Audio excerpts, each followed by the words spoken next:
नमस्कार. S9च्या निवडणूक विशेष मी नगरसेवक या आजच्या कार्यक्रमामध्ये आपल्या सोबत आहेत शिर्डीचे विद्यमान उपनगराध्यक्ष निलेशदादा कोते. निलेशदादा, स्वागत आहे आपलं S9च्या या विशेष कार्यक्रमामध्ये. सर्वात प्रथम आपलं इंट्रोडक्शन, तसं आपल्याला इंट्रोडक्शनची गरज नाही, पण आपला प्रभाग कुठल्या प्रभागातून आपण निवडून आले, जरा आमच्या प्रेक्षकांसाठी ती माहिती. तर मागील पंचवार्षिक निवडणुकीमध्ये की प्रभाग क्रमांक 1 जो सर्वात मोठा प्रभाग म्हणून शिर्डीतला ओळखला जातो, त्या ठिकाणून मी निवडणूक लढवली आणि जनतेनं चांगल्या मताने मला निवडून दिलं. दादा, गेल्या 5 वर्षाच्या काळामध्ये तुम्ही जे जनतेला निवडणुकीला सामोरं गेले होते, त्यावेळी जे आपण जनतेला जे स्वप्न दाखवले किंवा जनतेला जेव्हा आपण आपला अजेंडा होता तो आपण या 5 वर्षाच्या कार्यकाळामध्ये वॉर्डापुरता म्हणा किंवा प्रभागासाठी पूर्ण केला आहे असं वाटतं का? वास्तविक माझा दृष्टिकोन हा राजकारणाकडे बघण्याचा वेगळा आहे. त्याला एक सामाजिक झालर असते असं माझं राजकारण असतं. वास्तविक बघता मी प्रभागाचं काम करत असताना इथं प्रभागाचंही काम अनेक वेळेस केलेलं आहे. प्रभाग क्रमांक 1चा विचार केला असता 2.5 वर्ष आमची सत्ता नव्हती. आम्ही महायुतीकडून निवडून आलो होतो. सत्ता विखे गटाची होती.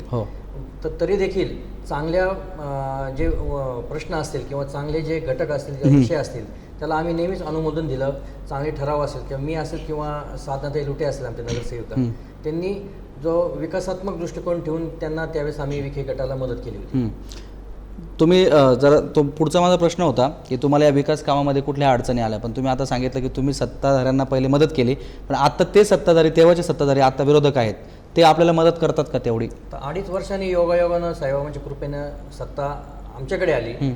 सत्ता आल्यानंतर जो साचा शिर्डी नगरपालिकेचा बिघडलेला होता तो आम्हाला निस्तारायलाच जास्त वेळ लागला. वास्तविक बघितलं तर शिर्डी नगर पंचायत ही लोकांची संस्था आहे, लोकाभिमुख संस्था हवी असा आमचा उद्देश होता. त्यातले प्रत्येक व्यवहार हे पारदर्शी असावेत असा आमचा उद्देश होता.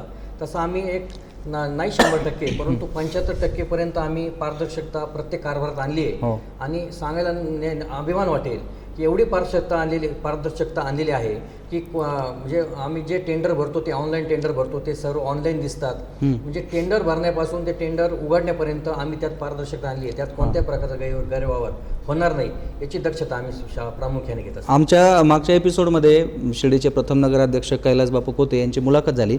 त्याच्यामध्ये त्यांनी स्पष्टपणे असा आरोप केला की ह्या सत्ताधाऱ्यांना साधा कचऱ्याचा प्रश्न सुद्धा सोडवता आला नाही आणि लोकांना ते 6 दिवसाआड पाणी देत आहेत. तर यांनी काय यांच्याकडनं विकास होऊ शकत नाही असा थेट आरोप त्यांनी तुमच्यावर केला. तर उपनगराध्यक्ष म्हणून तुम्ही नेमकं त्यांना काय उत्तर द्याल?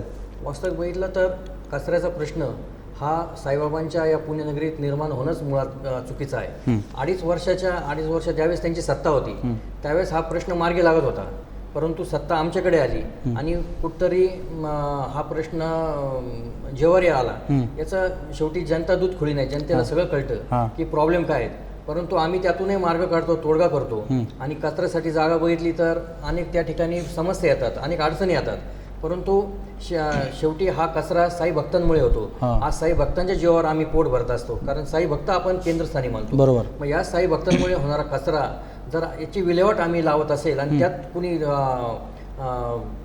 जर राजकारण असेल तर ते चुकीचं आहे असं आम्हाला वाटतं. म्हणजे तुमचं मत आहे की याच्या मागे राजकारणच आहे असं मी म्हणणार नाही, परंतु ज्या ठिकाणी आम्ही कचरा टाकतो त्या ठिकाणी जाणीवपूर्वक त्या ठिकाणी काय माणसं येतात आणि आम्हाला कचरा टाकण्यास. याच्यामध्ये एक टेक्निकल मुद्दा असा आहे की फार वेळा चर्चा होते, व्हॉट्सअपला होते किंवा असे आपण भाषणातूनही करतो की बाहेरचे लोक पोट भरण्यासाठी शिर्डीमध्ये येतात, परंतु शिर्डीचा कचरा त्यांच्या तिथे टाकून देत नाही. तर याबद्दल नेमकं काय, आपण कसं समीकरण बांधता? एकच उदाहरण सांगतो. आम्ही वारीला एका ठिकाणी कचरा शिंगवे वारी जे आहे त्या ठिकाणी आम्ही कचरा टाकण्यासाठी डम्पिंगसाठी एक खड्डा पाहिला. त्यांना आम्ही शाश्वती दिली की या ठिकाणी कचऱ्याची आम्ही पुरेपूर्ण विल्हेवाट लावू, कचरा इतर उडणार नाही, तुम्हाला वास येणार नाही. 2-3 दिवस कचरा व्यवस्थित चालू झाला. नंतर एक व्यक्ती असा उठला, तो साईबाबा संस्थांमध्ये त्या ठिकाणी काम करतो आणि साईबाबा संस्थांमध्ये तो संरक्षण विभागात काम करतो. बरोबर. अशा माणसाने डायरेक्ट तो आपल्या कचऱ्याच्या गाडीला आडवा झाला. कचरा नाही तर फार जो आपला ट्रॅक्टर आहे तो ट्रॅक्टर पेटवण्याची धमकी त्यांनी दिली. म्हणजे इतक्या टोकाची भूमिका हे लोक घेतात जे साईबाबांच्या इथे येऊन पोट भरतात. तेच लोक आम्हाला बाहेर त्रास देतात. हे सत्य आहे. या लोकांना तोंड देताना आपण कमी पडलो असं वाटत नाही का? कारण की असं आहे की जर सत्ताधारी जे पहिले होते त्यांच्याकडे नेतृत्व आहे, एक त्यांच्याकडे नेता आहे, तसं आपल्या याच्यामध्ये सर्व स्थानिक नेते आहेत आणि नेत्यांची संख्या जास्त आहे, त्याच्यामुळे कुठेतरी अडचण येते किंवा त्या लोकांपर्यंत आपण पोहोचू शकत नाही, त्या लोकांना काही आपल्यासोबत सामावून घेऊ शकत नाही, अशी अडचण तुम्हाला वाटली का? हे बघा, प्रत्येक नाण्याला दोन बाजू असतात. राजकारण करत असताना गॉडफादर हा लागतोच. हां. आणि हे सत्य आहे की आमच्याकडे गॉडफादर नाही. हे तितकंच मुळात खरं आहे.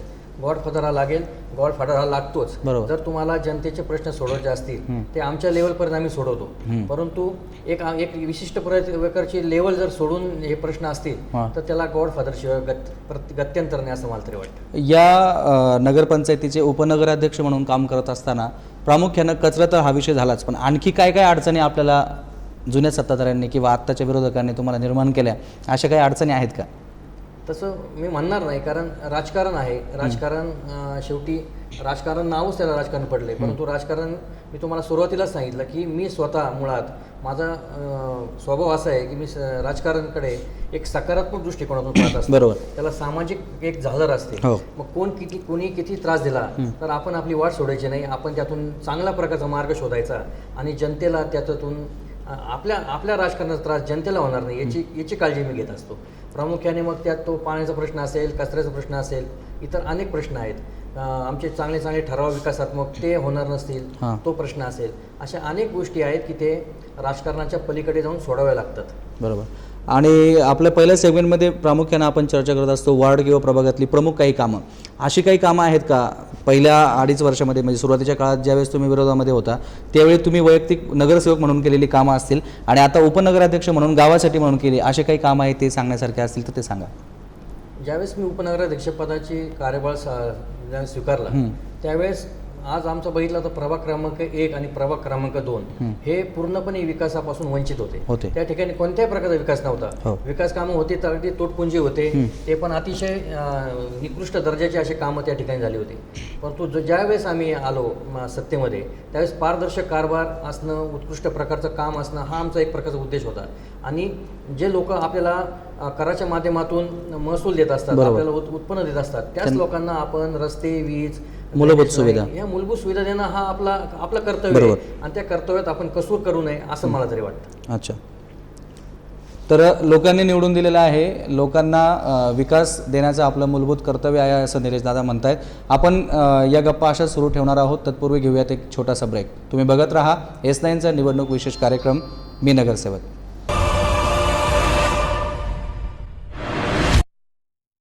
नमस्कार, मी दिलीप वाकचौरे, हॉटेल केव्हिस ग्रँड व S9 न्यूज चॅनल आम्ही दोघे मिळून प्रश्नमंजुषा कार्यक्रम सुरू करत आहोत.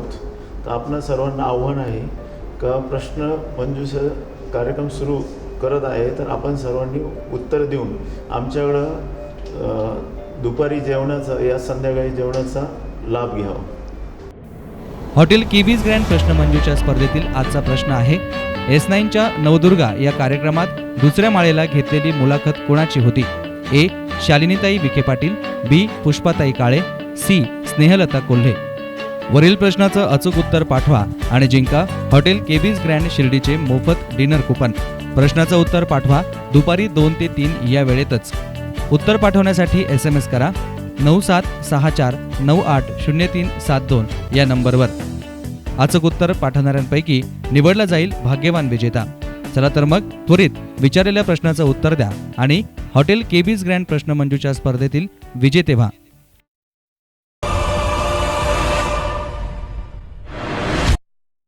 ब्रेकनंतर मी नगरसेवक या कार्यक्रमात आपलं पुन्हा एकदा स्वागत. आपल्यासोबत चर्चेमध्ये आहेत उपनगराध्यक्ष निलेश दादा कोते.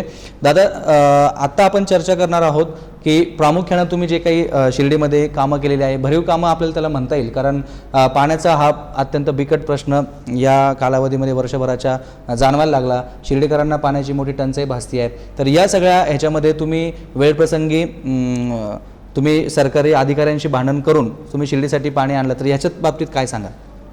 मुख्यत्वे आम्ही जशी सत्ता घेतली तसं दुर्दैवानं आज संपूर्ण महाराष्ट्र दुष्काळाच्या खाईत लोटला गेला आहे. बरोबर. त्यात काही शिर्डी देखील अपवाद नाही. परंतु जसं इरिगेशनचं पाणी आलं, जे पिण्याचं आवर्तन सुटल्याच्या पहिल्या दिवसापासून आम्ही जातीनं त्या ठिकाणी हजर राहून आम्ही तळं भरण्याची भूमिका आमची हो. होती. त्यात मग आम्ही पटबंधारे खात्याच्या अधिकाऱ्यांशी 2 हात का होईना किंवा आरे रावी का होईना ते करून आम्ही शिर्डीचं तळं पहिल्यांदा 100% भरण्याची आमची भूमिका होती आणि आम्ही ती पार पाडली. हो. त्याच्यामुळे आज 5 दिवसांत काय होईना, 6 दिवसांत का होईना, आज पाणी शिर्डीकरांना आम्ही देतोय याचा आम्हाला सार्थ अभिमान आहे. कारण आपण आज शिर्डी सोडली, आजूबाजूला बघितलं, तुम्ही मनमाडला गेलात, येवल्याला गेलात, राहता 10-12 दिवस, कोपरगावला सुद्धा 12 दिवसात पाणी. 12 ते 15 दिवसाला आज त्या ठिकाणी पाणी आहे. मग त्या दृष्टीनं शिर्डीमध्ये एवढे मोठे लोकसंख्या आहे, साई भक्तांचा आवक जावक आहे, असं असताना आज शिर्डीमध्ये चांगल्या प्रकारचं पाणी आज आपण पुरू शकतोय, हा आम्हाला अभिमान वाटतो. त्यातल्या त्यात आता दुष्काळी परिस्थिती आणखी तीव्र झाल्यानंतर तुम्ही टँकरद्वारे पाणी पुरवठा करतात, तर त्या बाबतीत काय सांगाल? किती कसरत करावी लागते? वेळप्रसंगी खिशातनं पैसे घालून तुम्ही नागरिकांसाठी पाणी उपलब्ध करून देतात, तर या बाबतीत काय सांगाल? आज वास्तविक बघितलं तर जसा दुष्काळ पडला आहे, म्हणजे वास्तविक आम्ही एक दीड वर्षापूर्वीच प्रांत आणि कलेक्टर साहेबांना या प्रकरणी सूचना केल्या होत्या आणि ठराव देखील केला होता की ज्या आमच्या जे पाणी आहे गावाचं साठवण तलाव आहे, हो. त्या ठिकाणच्या ज्या 26-27 विहिरी आहेत आजूबाजूच्या, त्या आपण बरोबर. अधिग्रहण कराव्यात, हो. आपण त्या शासकीय ताब्यात घ्याव्यात. हो. परंतु आमचा जो प्रश्न आहे, आमच्या ज्या सूचना आहेत, आमचा जो ठराव आहे, त्याला योग्य रीतीने त्यांनी कानाडोळा केला आणि आपण म्हणतो घशाला कोरड पडली आणि नंतर पाणी प्यायचं अशी परिस्थिती शासनाची आहे. नंतर ज्यावेळेस एकदम कठोर आता दुष्काळ पडला त्यावेळेस त्यांनी विहिरी अधिग्रहण केल्या.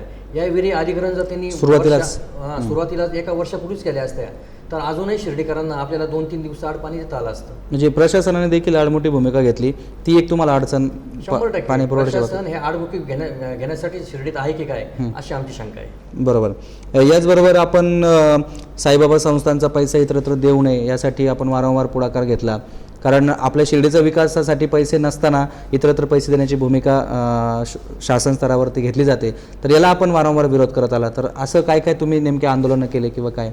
मी तर म्हणतो प्रत्येक शिर्डीकरानं असा बाहेर पैसे जाण्याला विरोध केला पाहिजे, कारण तो आपला हक्क आहे. साईबाबा शिर्डीत अवतरले, शिर्डीमध्ये त्यांनी आपले सर्व चरित्र व संपूर्ण जीवनपट घालवला. अशा शिर्डीकरांची 100% साईबाबांच्या पैशावर हक्क आहे. आज मी तळागाळात काम करतो, तळागाळात काम करत असताना आज अनेक प्रश्न प्रलंबित आहेत. मग त्याच्यात तुम्ही युवकांच्या बेरोजगारीचा प्रश्न असेल, पाण्याचा प्रश्न असेल, कचऱ्याचा प्रश्न असेल, पाण्याचा प्रश्न, वीज प्रश्न, एकही प्रश्न असा नाही मला म्हणजे शोकांतिका वाटते की मी आज उपनगराध्यक्षाच्या खुर्चीवर आहे, पण आज असा एक सुद्धा प्रश्न नाही की आपण सांगू शकतो की या ठिकाणी आपण 100% तो प्रश्न सोडवला आहे. ही मोठी दुःखाची गोष्ट आहे. साईबाबा संस्थान हे आपल्या परिसरातलं कामधेनू आहे. मोठ्या प्रकारचं त्या ठिकाणी पैशाची आवक आहे. पैशाची आवक असताना देखील आपल्याला 6 कोटी रुपये जो आम्ही ठराव केला जो त्या ठिकाणी आपण शिंगव्याला कचऱ्याचा डेपो उभारत आहोत, त्या ठिकाणी आपल्याला संरक्षण भिंत आपल्याला त्या ठिकाणी उभारायची आहे. त्यासाठी देखील त्यांनी पैसे दिले नाही. हे तर तुम्हाला एक उदाहरण सांगितले.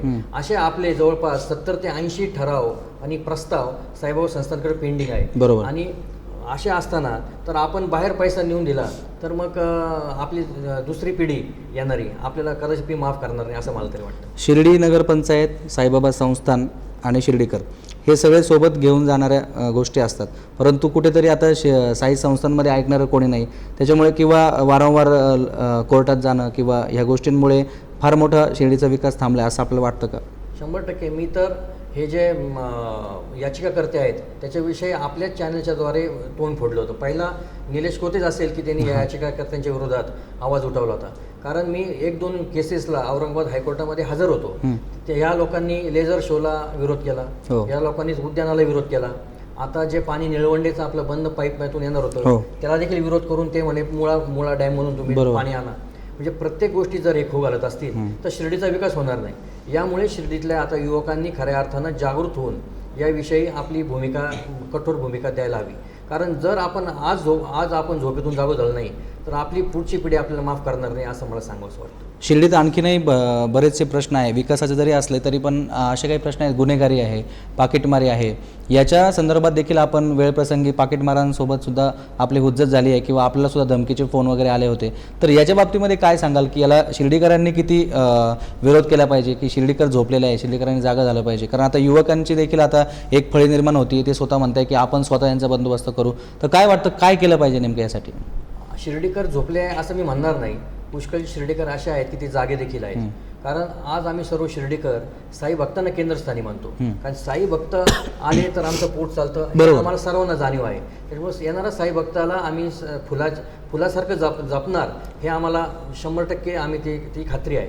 परंतु आज जर विचार केला तर शिर्डीच्या आजूबाजूच्या शिर्डी मंदिरातली परिस्थिती अतिशय भयानक आहे. बरोबर. सर्व आजूबाजूला गुन्हेगारांनी विळखा घातलेला आहे. मग त्यात ते पाकिटमार असतील, चेन स्नॅचिंगवाले असतील, पॉलिशवाले असतील. चांगले पॉलिशवाले आहेत पण वाईट पॉलिशवाले त्यांच्याबरोबर आहेत. पॉलिशवाले ते यंत्रावाले आहेत, ते आता काल परवा झाला. बरोबर. आणि मला नक्कीच या ठिकाणी आनंद वाटेल की आता जी दुसरी फळी आमची शिर्डीतले युवा ग्रामस्थ छत्रपती शासनचे जे लोक आहेत त्यांनी आता पाकिटमारांच्या विरोधात जी भूमिका घेतली ती अतिशय योग्य भूमिका आहे. कारण तूप हे सरळ बोटं निघणार नाही, थोडं तुम्हाला बोट हे वाकडं करावंच लागणार, त्यात काय गत्यंतर नाही. नेमकं आता हे कसं होतं की युवा शिर्डी ग्रामस्थांचं तुम्ही नाव घेतलं. काही युवकांचं असं म्हणणं आहे की आपण जर त्यांच्याशी तिथे 2 हात जर केले तर कुठेतरी आपल्याला नंतर फोन येतो, त्यांचे कोण असतील त्यांचे बहीणचे फोन येतात किंवा असं काय आहे. तर अशी घटना तुमच्या बाबतीत कधी घडली होती का? साधारण 2 वर्षापूर्वी आमचे जे समर्थ प्रतिष्ठान आहे मग त्यात अनु गोंदकर असतील, आमचे साई गोंदकर असतील, सचिन कोते असतील, यांची नेहमी भूमिका असते की गुन्हेगारांना वचक बसवलं. कारण आमचा चौक आहे, साईश कॉर्नर आमचा चौक आहे, तिथे आम्ही अनेक घटना अशा पाहतो. अशाच वेळेस एका गुन्हेगाराने एका बाईची मंगळसूत्र चेन तोडली आणि पळाला. त्यावेळेस आमच्या मुलांनी त्याला अडवलं, तिची गाडी वगैरे तोडलं, त्याला चांगला गावचोप दिला आणि संपूर्ण त्याच्या गाडीचं नुकसान केलं, पोलिसांच्या हवाली केलं.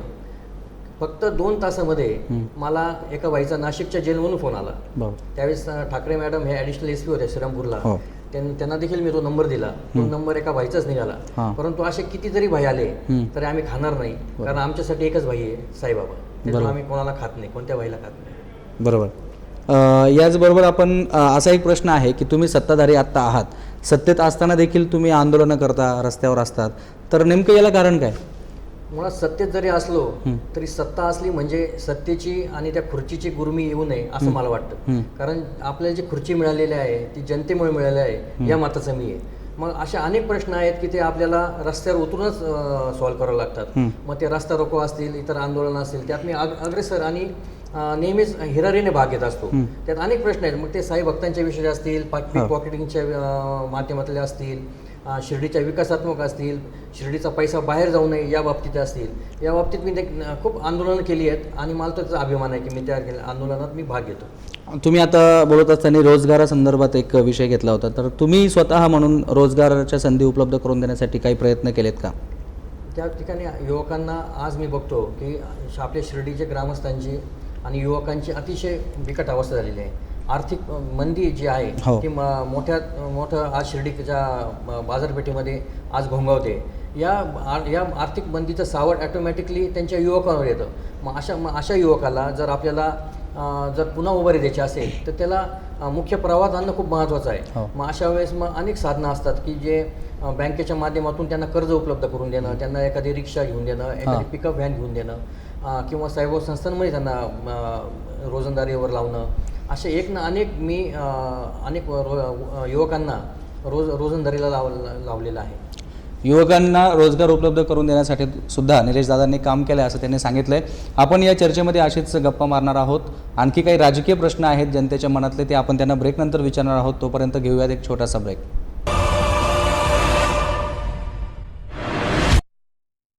नमस्कार, मी दिलीप वाकचौरे, हॉटेल केव्हिस ग्रँड व S9 न्यूज चॅनल आम्ही दोघे मिळून प्रश्नमंजुषा कार्यक्रम सुरू करत आहोत.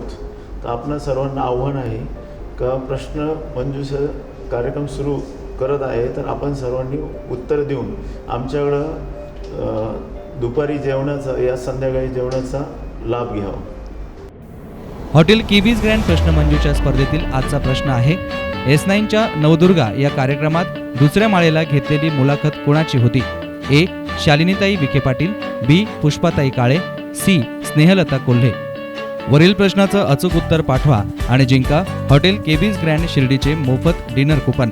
प्रश्नाचं उत्तर पाठवा दुपारी 2 ते 3 या वेळेतच. उत्तर पाठवण्यासाठी SMS करा 9764980372 या नंबरवर. अचूक उत्तर पाठवणाऱ्यांपैकी निवडला जाईल भाग्यवान विजेता. चला तर मग त्वरित विचारलेल्या प्रश्नाचं उत्तर द्या आणि हॉटेल केबीज ग्रँड प्रश्नमंजूच्या स्पर्धेतील विजेते व्हा.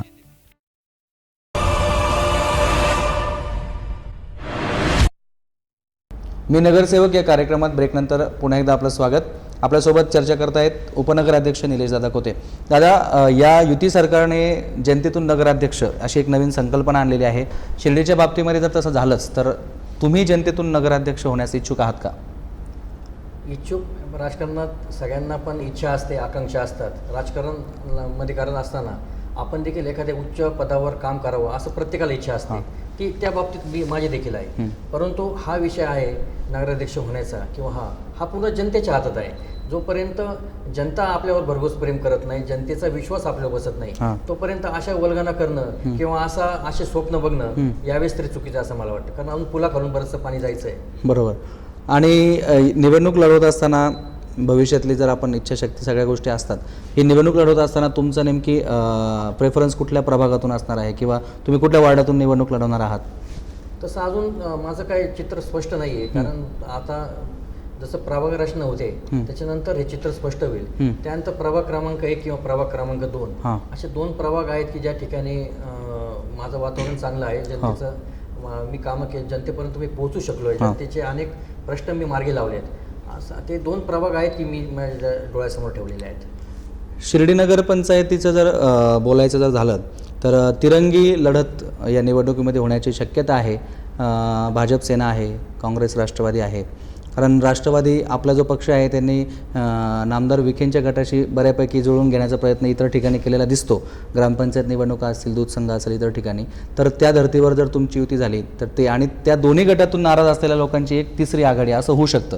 अशी तिरंगी लढतीची शक्यता आहे. तर त्याच्यामध्ये आपण कुणाला प्रेफर करणार? आपण तिसऱ्या आघाडीमध्ये जाल, नामदार विखेंच्या गटात जाल की भाजप सेना? आता हा प्रश्न आहे. मागच्या वेळेस महायुती करत असताना आम्ही फक्त एक आघाडी म्हणून केली होती. कारण पक्षाचा विषय नव्हता. परंतु योगायोगाने त्यात पक्षाचा विषय आला. परंतु आपण मागचे जे आपण विधानसभेची आघाडी बघितली असती तर आघाडी सरकार म्हणून हे होतं, काँग्रेस आणि राष्ट्रवादी काँग्रेस असं ते सरकार होतं. आणि ते सरकार 5 वर्ष अतिशय व्यवस्थित चाललं. शेतकऱ्यांचे प्रश्न त्यांनी अतिशय व्यवस्थित मार्गी लावले. उद्योजकांचे असतील, इतर अनेक म्हणजे त्यात व्यावसायिकांचे असतील किंवा इतर अनेक प्रश्न असतील, पाण्याचा प्रश्न असेल, विजेचा प्रश्न असेल, अशा अनेक प्रश्न योग्य प्रकारे हाताळण्याचं काम आघाडी सरकारनं केलं. आता येणाऱ्या निवडणुकीमध्ये राष्ट्रवादी काँग्रेसची भूमिका काय असेल हे आमचे श्रेष्ठी ठरवतील. कारण मी अजूनही मला मी स्वतःला श्रेष्ठी समजत नाही. कारण मी आता उमेदवार आहे. श्रेष्ठी जी भूमिका घेतील त्या भूमिकेच्या बरोबर आम्ही असू. तुमचं मत जर श्रेष्ठीने विचारात घेतलंच की कोणासोबत जायचं तर विकासात्मक दृष्टिकोन ज्याचा असेल, त्याचा व्ह्यू चांगला असेल, अशा माणसाबरोबर जायला किंवा अशा पक्षाबरोबर जायला आणि युती करायला काहीच हरकत नाही असं मला तरी वाटतं. तुम्ही असं जरी म्हणत असले तरी निलेश कोते हे व्यक्तिमत्वाचं जे आहे, सुरुवातीपासून ते आत्तापर्यंतच्या निवडणुकीमध्ये किंवा आत्तापर्यंतच्या तुमच्या प्रवासामध्ये तुमचा लवकर अंदाज येत नाही तुम्ही नेमकं कुठल्या पक्षाकडनं आहात. तुमचे वडील जर बघितलं तर ते काँग्रेसचं काम करतात, तुम्ही राष्ट्रवादीमध्ये आहात आणि तुम्ही उपनगराध्यक्ष आहात ते भाजप सेनेच्या लोकांच्या पाठिंब्यावर आहात. त्याचबरोबर तुमच्या ऑफिसमध्ये जर बघितलं तर शरद पवार, अजित पवार यांचे फोटो आहेत आणि तुम्ही क्रिकेट स्पर्धा भरवता ती नामदार विखेंच्या नावाने. तर हा जो सगळा आहे ह्याच्यामुळे एक गैरसमज आहे किंवा लोकांमध्ये संभ्रम आहे. तर तो संभ्रम आज आपण या कार्यक्रमातून दूर करावा असं मला वाटतं. आपण हा प्रश्न चांगला विचारला त्याबद्दल मी आपले धन्यवाद मानतो. कारण अनेक लोक आहेत की मला हा प्रश्न विचारतात. वास्तविक बघितलं तर मी राजकारणाकडे बघण्याचा माझा दृष्टिकोन मुळात वेगळा आहे. आज मी माझ्या राजकारणामध्ये मी गॉडफादर मानतो किंवा माझे जे त्याला आपण काय म्हणू त्याला राजकारणात आदर्श, माझे राजकारणाचे आदर्श आहेत ते मी पद्मश्री विठ्ठलराव विखे पाटील व माझे आजोबा कैलासवासी आमदार बाजीराव पाटील कोते या दोघांना मी माझा आदर्श मानतो. आदर्श यासाठी मानतो की त्यांनी राजकारण करत असताना राजकारण फक्त समाजकारण केलं. राजकारणातून समाजकारण कसं करावं हे या 2 व्यक्तीतून तुम्ही बघा. कारण विठ्ठलराव विखे पाटलांचा जर आदर्श आपण पाहता, मी त्यांचं एक पुस्तक वाचलंय, सहकार धुरीण. ते पुस्तक तुम्ही देखील आवर्जून वाचावं असं मला वाटतं. त्या पुस्तकातून आपल्याला त्यांचं आदर्श व्यक्तिमत्व कळेल, त्यांच्या जगण्याचा दृष्टिकोन कळेल. पहिला साखर कारखाना महाराष्ट्रातला त्यांनी काढला. खाजगी सावकारकीविषयी त्यांनी मोठं बंड पुकारलं. असे कैलासवासी विठ्ठलराव विखे पाटील असतील आणि शिर्डीच्या बाबतीत शिर्डी एक संघ राहावा, शिर्डीचे साईबाबा संस्थान हे गावकऱ्यांनीच चालावं, बरोबर. 12 बोलतर पद्धत, त्यात कोणत्याही जातीचा पंथाचा भाग असू नये, असे आमची आजोबांची शिकवण होती. बरोबर. त्याच्यामुळे हे 2 जे व्यक्ती आहेत ते माझे आदर्श आहेत. मग ह्या 2 व्यक्ती आदर्श असताना पक्षाचा संबंध येत नाही. बरोबर. माझं ज्याशी जुळेल मी ते जुळून घेत असतो. कारण मुळात लोकांची कामं मार्गी लागणं, लोकांचे प्रश्न मार्गी लागणं हे खूप महत्त्वाचं असतं. कारण निलेश कोते हे नाव असेल तर ते निलेश कोतेच्या मागे राष्ट्रवादी आहे. राष्ट्रवादीच्या चिन्हावर निलेश कोते निवडून आलेला आहे. मग राष्ट्रवादीचा नेता शरद पवारांचं राजकारण देखील तुम्ही लक्षात घेतलं असेल की त्यांचं देखील कळत नाही, तसं निलेश कोतेचं पण आहे. निलेश कोतेचं देखील कळत नाही. जसं आपण म्हणू शकतो ना की एखाद्या बाईचं मन कळत नाही, तसं तुम्ही म्हणा निलेश कोतेचं मन देखील कळत नाही. बरोबर आहे. निलेश दादांचं मन कळत नाही असं त्यांनी सुद्धा कबूल केलं आहे. याचबरोबर मला असा एक प्रश्न विचारायचा आहे की तालुक्याचे जे दादा आहेत युवा नेते सुजय विखे पाटील, त्यांचे देखील आदर्श हे त्यांचे आजोबा आपण म्हणता येईल की कैलासवासी पद्मश्री विठ्ठलराव विखे पाटील होते. तुमचे आदर्श तेच आहे. तर मग असे 2 दादा मिळून, एक दादा तालुक्यात आणि एक दादा शिर्डीत, असं काही समीकरण दिसेल का भविष्यात? तर बाबांची इच्छा असेल की बाबांची कृपा असेल तसं होऊ शकतं. मी तसं नाकारू शकत नाही. कारण की तुमच्या हल्ली चक्रा वाड्यावरती फार वाढल्यात असंही आम्ही ऐकलंय. तर त्या बाबतीतही आपण सांगाल? नाही, जर विकासाचा दृष्टिकोन ठेवून जर वाड्यावर गेलो तर त्यात गैर काही नाही. कारण विकासाचा स्रोत आणि विकासाचा ऊर्जा स्रोत तिथूनच आहे असं मला तरी वाटतं. कारण हे स्पष्ट बोललेलं बरं असतं. कारण आज जरी भाजप शिवसेनेचं सरकार असलं तरी पुष्कळशा गोष्टी ह्या विखे पाटलांना विचारूनच होतात. हे काय लहान मुलांना सांगायची गरज नाही. त्याच्यामुळे हा निलेश कोते खूप छोटा माणूस आहे. तो विखे साहेबांकडे जात असेल, आपले जनतेचे प्रश्न जर मार्गी लागत असतील. आता कचऱ्याच्या प्रश्नाच्या बाबतीत मी सुजयदादांना आग्रही भूमिका मांडली. त्यांनी देखील आश्वासन दिले की आपण लवकर बसून हा कचऱ्याचा विषय मार्गी लावू. असे अनेक प्रश्न आहेत सुजयदादांच्या माध्यमातून मी पूर्ण केलेले आहेत. अच्छा, म्हणजे तुमचं असं मत आहे की दिवसा उघड वाड्यावर जाणारे वेगळे आणि लपून छपून वाड्यावर जाणारे वेगळे? नाही, मी उघड जात असतो. मला कोणत्याही प्रकारची भीती नाही. कारण माझ्यावर जनतेचं प्रेम आहे. मी कोणत्याही नेता आहे. मग मी तुम्हाला माहिती सांगितलं की मला कोणत्याही प्रकारचा गॉडफादर नाही. माझे आदर्श राजकारणी 2 आहेत. त्याच्यामुळे लोकांचे प्रश्न जर आपण डोळ्यासमोर ठेवले आणि ते काम करत असू, अशा अनेक प्रश्न आहेत की जे विखे पाटलांच्या माध्यमातून मी सोडवले आहेत. आणि हे सत्यंतर आहे आणि हे मी आपल्या समोर सांगतोय, आपल्या चॅनलच्या माध्यमातून बोलतोय. कारण मला माहिती आहे याचं आता प्रतिसाद काय येतील, परंतु जे सत्य आहे ते सत्य मांडायला तुम्ही असं सांगताय की नामदार विखेंच्या थ्रूच विकास कामं किंवा सगळ्या गोष्टी होऊ शकतात. आत्ता एक कळीचा मुद्दा सध्या शिर्डीमध्ये चर्चेला जातोय की 22 कोटींच्या रस्त्यांच्या कामाचा जो विषय आहे त्याच्यामध्ये विखेंच्या गटांच्या लोकांचं असं म्हणणं होतं की नामदार विखेंच्याच हस्ते हे सगळे उद्घाटनं व्हावेत आणि तुमच्या गटाच्या नेत्यांचा वाटतं त्याला विरोध होता. तुम्ही असं कुठल्याही प्रकारचा त्यांच्या हस्ते उद्घाटनाचा कार्यक्रम ठेवला नाही. आणि आता जे तुम्ही छोटेखानी उद्घाटन समारंभ घेतायत त्यावरती आता काँग्रेसच्या लोकांकडून असं सांगण्यात येतं की आम्ही त्या ठिकाणी पुन्हा जाऊन उद्घाटन करणार आहोत. तर या बाबतीत तुम्ही काय सांगाल? हे एकदम चुकीचं आहे. हा जनतेची दिशाभूल करण्याचा प्रश्न आहे आणि ही वेळ ही राजकारण करण्याची वेळ नाही. आज आपण बघितलं तर शताब्दी वर्ष अगदी वर्षावर येऊन ठेवले. अशा परिस्थितीमध्ये आपला विकास होणं खूप गरजेचं आहे. मग तो विकास रस्त्याच्या माध्यमातून असेल, ड्रेनेज लाईनच्या माध्यमातून असेल, पददिवांच्या माध्यमातून असेल. आम्ही नामदार साहेबांची देखील भेट घेतली. मी स्वतः सुजयदादांना उद्घाटनाची वेळ मागितली होती. आमच्या सत्ताधिकारी नगरसेवकांची भूमिका हीच होती की आदरणीय विखे साहेब, पालकमंत्री साहेब, खासदार साहेब आणि सर्वपक्षीय घेऊन आपण उद्घाटन सोहळा या ठिकाणी करू असं आमचं ठरलं होतं. परंतु एवढ्या मोठे दिग्गज नेत्यांच्या तारखा मिळणं ही काही सोपी गोष्ट नाही. मुख्यमंत्री महोदयांना देखील आम्ही एक शिष्टमंडळ या संदर्भात भेटलो होतं आणि आमचा हाच दृष्टिकोन आहे की सर्वांना बरोबर घेऊन, सर्वांना घेऊन आपण या ठिकाणी विकास साधायला हवा. कारण वेळ अगदी अतिशय कमी आहे. राजकारण काय अजून आपल्या 1-2-3 पिढ्या राजकारण करतील, परंतु हा जो विकास आहे, कारण येणारा पैसा हा परत येणार नाही. 22 कोटी आता आले, परंतु आपल्याला तो टाइम बॉन्ड आहे. त्या टाइम बॉन्डमध्ये आपण जे कामं केले नाही तर तो पैसा परत जाणार आहे. त्याच्यामुळं सत्ताधिकारी असो किंवा विरोधक असो, मी सर्व नगरसेवकांना या ठिकाणी आपल्या चॅनलच्या माध्यमातून विनंती करतो, राजकारणाची सीमा ही ठरलेली पाहिजे. एक या सीमेपर्यंतच आपण राजकारण केलं पाहिजे. ते त्या सीमेनंतर नंतर जनता आपल्याला माफ करणार नाही. एक वेळ गेली, शेवटी या जनतेच्या समोरच आपल्याला जायचं आहे मत मागायला. आपण एक मताची त्या जनतेकडेच भीक मागत असतो.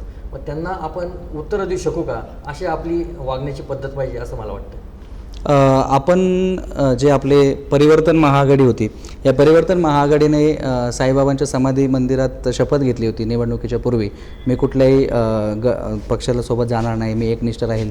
तर काय वाटतं, अशी शपथ भविष्यातही घेतली जावी का? तसं वास्तविक बघितलं तर साईबाबांच्या मंदिरात जाऊन अशा शपथी घेणं हे राजकारणाच्या दृष्टीनं अतिशय चुकीचं आहे. बरं. कारण राजकारण ही गोष्ट अतिशय वेगळी आहे. त्या ठिकाणी देवाला किंवा बाबांना घेणं मध्ये घेणं अतिशय चुकीचं आहे असं मला तरी वाटतं. जसं जसं मी आता राजकारणामध्ये प्रगल्भ होतोय किंवा राजकारणामध्ये मी एक एक साईबाबांच्या कृपेनं एक एक पायरी मी वर जातोय, तसं मला एक एक अंदाज येत आहेत की राजकारण क्षेत्रामध्ये कोणत्याही प्रकारची शपथ घेऊन काम करू नये असं मला तरी वाटतं. कारण राजकारणात कोणी शत्रूही नसतो आणि कोणी मित्रही नसतो असं. प्रामुख्यानं आता तुम्ही तुमच्या प्रभागात, वार्डात आणि शहरामध्ये केलेली कामं सांगितली. अशी कुठली कामं आहे की ती राहून गेलेली आहे आणि आणखी आपल्याला करायची आहे भविष्यामध्ये? पुढे जनतेने तुम्हाला नगरसेवक म्हणून का निवडून द्यावं? तुमचा काय अजेंडा असेल? आता जवळपास 22 कोटीचे कामातला पहिला फेज आहे, तो 10 कोटी 11 कोटीचे कामं आहेत, ते जवळपास चालू झालेत. आणि हा विकास आपण जो करतोय हा शिर्डीच्या सर्वांगीण करतोय, नक्की केवळ एकाच भागात. मध्यंतरी फक्त पूर्वेच्या भागात विकास झाला. आता शिर्डीच्या संपूर्ण परिसरामध्ये आज विकास होतोय, एकसारखा विकास होतोय. आपण असं नाही की एका प्रभागात जास्ती पैसे गेले आणि एका प्रभागात असं नाही, असं न करता आपण सर्व प्रभागामध्ये योग्य प्रकारची विल्हेवाट लावलेली आहे पैशाची. त्या ठिकाणी कामे चालू आहेत आणि उर्वरित जो 10 कोटीचा 11 कोटीचा विषय आहे तो लवकर चालू करून हे जे रस्ते जोपर्यंत मोठे होत नाही आणि दळणवळण व्यवस्था जोपर्यंत व्यवस्थित राहत नाही तोपर्यंत साई भक्तालाही मोकळा श्वास शिर्डीमध्ये घेता येणार नाही असं मला तरी वाटतं. बरोबर. साई समाधी शताब्दी सोहळ्याला आपण सामोरं जात आहोत, कारण निवडणूक संपल्यानंतर लगेचच त्याचा विषय राहील, पण किंबहुना त्याची आजपासून तयारी व्हायला हवी, सुरुवात व्हायला पाहिजे होती. तरी एक नगरसेवक म्हणून, लोकप्रतिनिधी म्हणून, शिर्डीच्या अभ्यासक म्हणून तुम्हाला भरपूर गोष्टी माहीत आहेत. तर काय वाटतं, एक समाधी शताब्दी सोहळ्याच्या निमित्तानं अशी एखादी भरीव काम असं काहीतरी व्हायला पाहिजे होतं, किंवा अजूनही ते आपण करू शकतो असं एखादं काम तुम्हाला वाटतं का हे केलं पाहिजे? आमच्या शिर्डीकरांना फक्त मोठमोठी स्वप्न दाखवण्याचं काम हे प्रशासन करत असतं. मागच्या केवळ आम्ही केवळ 3-4 वर्षापासून आम्ही व्हिजन 2018 बाबांचं शताब्दी वर्ष म्हणून आम्ही खूप हायलाईट करण्याचा प्रयत्न करतोय. आता आपल्यासारखे वार्ताहर असतील, आपल्यासारखे पत्रकार असतील, त्यांनी मनावर घेतलं म्हणून हा विषय मुख्यमंत्र्यापर्यंत गेला. आता आम्ही इथंच भुंकत असलो तर उपयोग त्याचा उपयोग नाही. मग आज खऱ्या अर्थानं आज बघतो तर साईबाबा शताब्दी वर्षाचं इन्फ्रास्ट्रक्चर ह्या ठिकाणी काहीच होणार नाही. जसं कुंभमेळ्याला प्रशासनानं केलं, जसं कुंभमेळ्यानं पद्धतशीरपणे गावकऱ्यांना व्यवसायापासून इतर गोष्टीपासून वंचित ठेवलं, साई भक्तांना त्याचा त्रास झाला. मग आमचा एकच विषय, तुम्ही आम्हाला कमी पैसे मिळाले तरी चालतील, पण साई भक्तांना तुम्ही कोणत्या प्रकारचा त्रास नव्हता, त्यांचं दर्शन सुखकर करा. आज आपण बघताय साईबाबा शताब्दी वर्ष तोंडावर येऊन ठेपलंय. साईबाबांच्या झोळीमध्ये प्रचंड पैसा आहे. विकासात्मक कामं करण्याचा दृष्टिकोन ठेवला तर शिर्डी सोन्याची होईल असं मला वाटतं. परंतु आज मला हे वाईट वाटतं की जे साई भक्त साईबाबांच्या दर्शनासाठी येतात ते उन्हातानामध्ये उभं राहतात ते कॉन्क्रीटच्या रस्त्यावर. आजही आपण चला तुम्हाला दाखवतो की लोक हे कॉन्क्रीटच्या रस्त्यावरून चालत येऊन दर्शनाला जातात. तुम्हाला एक प्रकारची दर्शन रांग देखील तुम्हाला चालू करता येत नाही. अद्यावत AC हॉल तुम्ही चालू करायला हवा. ज्या साई भक्तांच्या देणगीवर आहे साईबाबा संस्थान चालू आहे, त्या साई भक्तांना तुम्ही सुख सुविधा असं आम्हाला वाटतं. गावकऱ्यांच्या बाबतीत जर तुमची आडसर भूमिका असेल तर तुम्ही ठीक आहे, ती भूमिका तुमची तशीच ठेवा. परंतु साई भक्तांना जर तुम्ही जपलं, साई भक्तांच्या भावना तुम्ही समजून घेतल्या तर साईबाबा संस्थान हे टिकेल असं मला वाटतं. बरोबर. साई शताब्दीचं जर आपण विचार केला तर साई शताब्दी वर्ष हे आपल्या आयुष्यामध्ये एकदाच येणार आहे आणि आपण भाग्यवान आहोत की या बाबांच्या 2018 साली शताब्दीच्या वर्षी आज आपण बाबांचा हा महोत्सव, हा सोहळा बघण्यासाठी आज आपण या ठिकाणी हयात आहोत. खरं बघितलं तर या ठिकाणी सर्व अधिकाऱ्यांची पण हीच भूमिका सकारात्मक हवी. जर या साईबाबा संस्थान शताब्दी वर्ष जर आपल्याला यशस्वीरित्या हा सोहळा जर आपल्याला संपन्न करायचा असेल तर येणाऱ्या साई भक्ताला जपणं खूप महत्त्वाचं आहे.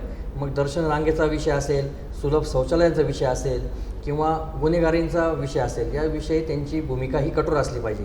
त्याचप्रमाणे साईबाबा संस्थान असेल, शिर्डी नगरपालिका असेल, शिर्डी पोलीस स्टेशन असेल, या तिघांनी हाताहात घालून साई शताब्दी वर्ष कसं व्यवस्थितरित्या संपन्न होईल याचा देखील दृष्टिकोन सर्वांनी करायला हवा. कारण साईबाबा संस्थान ही एक मोठी कामधेनू आहे. एक मोठी संस्था आहे, त्यांनी अशा प्रकारचे काम करणं त्यांना काही अवघड नाही. बरोबर. परंतु जर अधिकाऱ्यांचा जर नकारात्मक दृष्टिकोन हो. असेल तर ते काम होणार नाही. म्हणून अधिकाऱ्यांना मला विनंती आहे की आपण आपला दृष्टिकोन हा सकारात्मक ठेवा. सकारात्मक दृष्टिकोन ठेवला तर तुम्हाला वेगवेगळे उपाययोजना होतील.